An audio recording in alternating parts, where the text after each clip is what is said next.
The midnight shift. The rain was a cold, insistent drumbeat against the window of Lou's diner.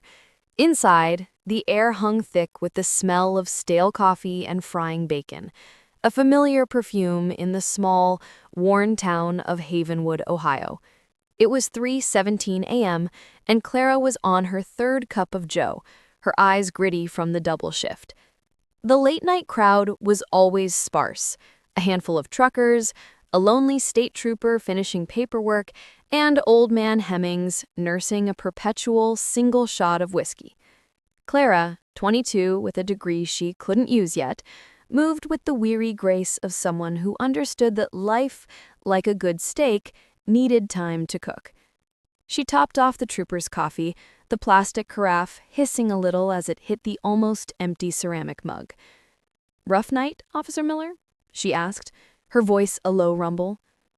Miller sighed, running a hand over his close-cropped hair. "Just a lot of quiet. The kind of quiet that makes you wait for something to break." Suddenly, the diner bell jangled, a sharp, unwelcome sound in the stillness.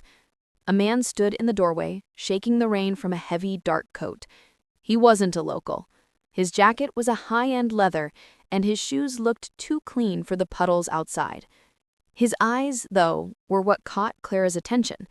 They darted around the room, settling on no one and everything at once.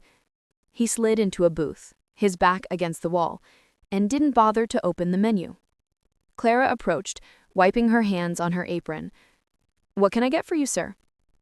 "Just water, and keep that coffee coming," he said, his voice a gravelly whisper. His hand was clenched on the table, a slight tremor running through it. She brought the water, her instincts on high alert. Something felt wrong, like the pressure dropping before a storm.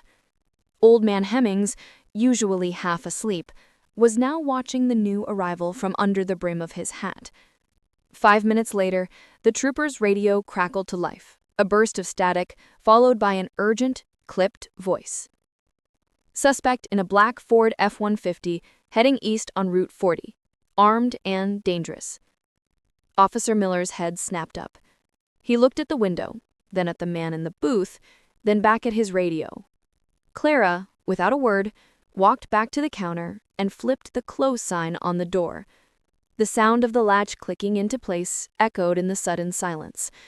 She looked straight at the man in the leather jacket, who now had his hand sliding inside his coat. "It's a long way to wherever you're going, but in Havenwood, we finish our coffee before we go anywhere."